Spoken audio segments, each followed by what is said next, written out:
Good day, everyone. Oliver here for Strangers Care.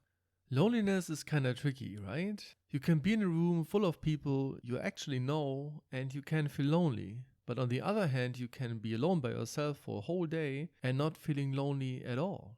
In the course of the video, I will explain why this is happening, what loneliness actually is, why you feel it, and what you can do about it. But before we get started, as always, just a short disclaimer. If you're new to the channel, consider subscribing because I will upload a lot of similar topic videos in the near future. Thank you. I want to start with something fundamentally important when it comes to loneliness. And that's the reason you see this quote here. I will read it quickly for you.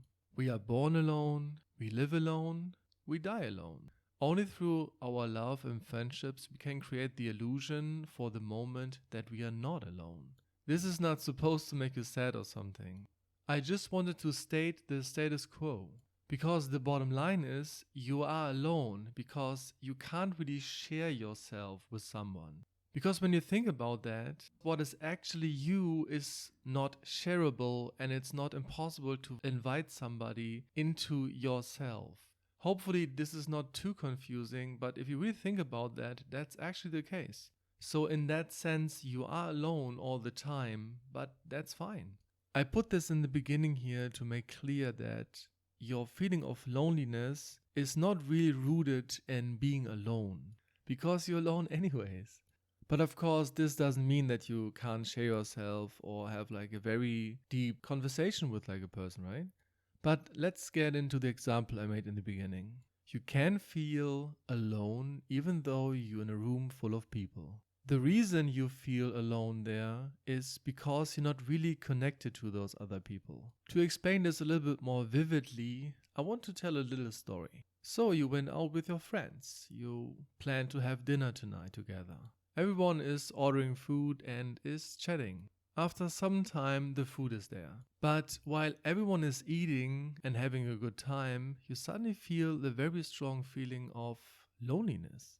Even though you're sitting in a group of like 5 people you already know. This happens because you unconsciously know that the people you are spending time with now not really know you, like fully you. I will say this a bit differently because it's really important. Those people, they don't really know the real you with all aspects of you as a person. Maybe you're getting a little bit suspicious right now because those people, they know you for years, right? How on earth can't they really know you? To answer that question, we have to take a little bit deeper look in how people connect with others. Or should I say how people do this in today's societies. So in the beginning, there's always a phase where you get to know each other, right? Most people in that phase trying to be cooler or funnier than they normally would be. Or they pretending to have common interests that they normally don't really have. A lot of that behavior is even unconscious. The reason we do this is we want to be more compatible with others. In the end, we all want and need social interactions. But let's get a step further, shall we? So you are there now with all those friends, but none of them really knows you, that knows about your insecurities, or that you don't really like sports, or even your secret goal in life. Suddenly, when you think about that now, they are not really there with you. It's an incomplete version of you, or should I say, it's a portion of you, but not the 100% version of you. You can easily test this if this is true or not, because I'm sure if you think about that, you never felt really lonely if you connected deeply with somebody or had like a very long and very deep and interesting talk with somebody. Sharing yourself with another human being, and therefore he or she really knew you. So the person is able to see you as who you really are. This is rarely the case if you just go out with your friends, right? And because of that, you feel lonely, even though you're sitting in the middle of all those people. So sharing yourself to the fullest with everything who you are without any mask would really help the loneliness issue. But people are actually terrified by the idea of doing that. And because of that, loneliness is a very big issue.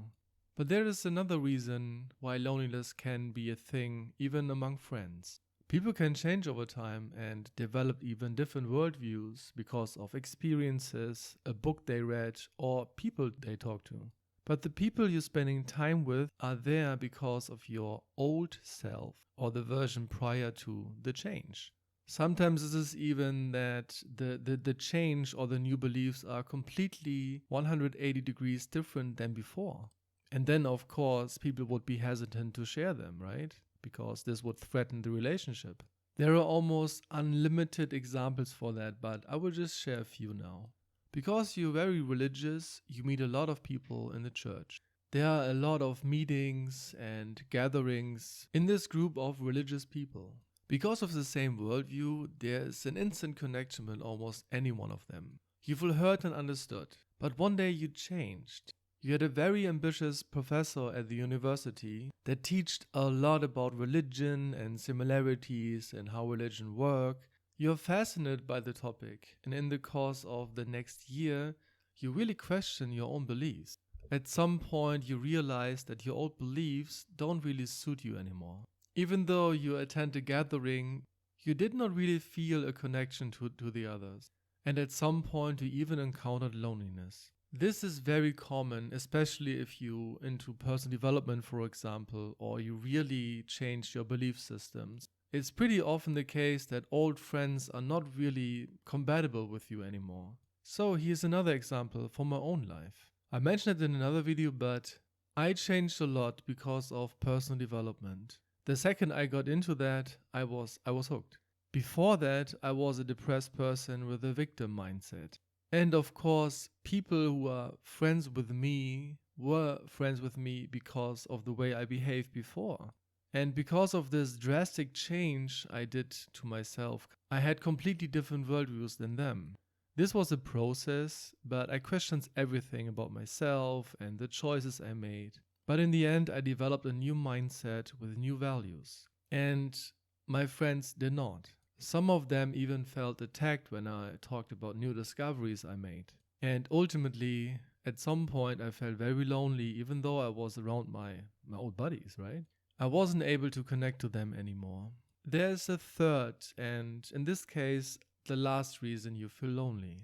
And this will explain the sentence in the beginning. Simply the thought that you shouldn't be alone right now in this moment is causing feeling loneliness. Maybe you had a very stressful day at work and you want to share that with a friend, but no one seems to have time for you right now. Or you have relationship problems, you want to talk to a friend, but your friend is on vacation right now. The feeling of wanting to share yourself, but you're not able to, is causing loneliness. And if you think about that, the situation is almost the same as being around people that don't really know you, or should I say, that don't know this aspect of you, which is arguably the same. So, you did not get seen, acknowledged, and listened to, even though this is a need for you right now. And because of that, you feel lonely. I hope this is a little bit more clearer than in the beginning. If you did not understand what I meant, just ask me in the comments below or share your own story on the community Discord and we can talk about that. The link is down below, of course. But yeah, Ollie, this is all interesting and stuff, but what the heck can I do about that? I'm glad you asked. There are actually 3 ways you can go about that. The first one is pretty obvious, and this will be some very typical answer you get almost everywhere. You can talk to people online, get into online dating, play video games with others. You can even call an old friend you normally would not talk to anymore. Get in contact with your family, distract yourself with food or TV or whatever you like. Those types of activities, they will distract you and they maybe help in the moment. They not really will cure your loneliness issue that you have, but they will help for now. There's no shame in starting with stuff like this, because we all do that, let's face it. But what if you want to get rid of this feeling itself? The solution to that is pretty simple, but it's not easy. When it comes to emotions, it's always the same principle. You can take this principle to any emotion you ever feel. The most effective way of dealing with any emotion is to feel them. So stay alone with that feeling for as long as it needs until you feel normal again. Embrace it even. Doing that is the same as drinking something when you are thirsty or going to bed when you're tired. It's just a basic need and there's nothing complicated to it. Just feel it. I mentioned that in another video, but children are our biggest teachers when it comes to that. If they fall down, then they cry the hell out of everyone. They demanding attention from everyone, but 2 minutes later everything is fine and they playing again and having fun. But maybe there's 1% now of you that may be listening now that are not satisfied with the answers. Maybe you want to get rid of loneliness forever. This is possible, but that's kinda extreme. But here's how you can do it. Just be by yourself. No distractions. Just you and nature. Rent a house in the mountains, in the woods, or maybe at a lake. No phone, no video games, no TV, no distractions at all. Just you, a couch, a view, and that's it. Do this for, I would say, 7+ days, and you will cure your loneliness issue forever. Again, that's very extreme, and I'm thinking that almost nobody will do this, but this is how you get rid of that forever. It will not feel great for the first days, but there will be an emotional shift when it comes to this feeling. Okay, one way or the other, we felt now what is there. That's a very good start. But how can we improve our situations with others? Start forming deeper connections with people you care about. This means sharing yourself more and deeply and encourage others to do the same. So it's possible for them to see you for the real you. If showing your emotions and your insecurities is something that scares you, think about it. Is there a purpose of having relationships with people that you spend time with, but then feeling alone doing that? And on top of that, if a person is repelled by the real you, is it really a loss because this person is just there to give you the feeling of being lonely when you're around them? In my opinion at least, you don't lose anything. And always keep this in mind. You are worth getting the love and attention you wish for, and you should not settle for less. I hope this was helpful to you, and you are able to feel better soon. I wish you all the love you desire. Take care, everyone.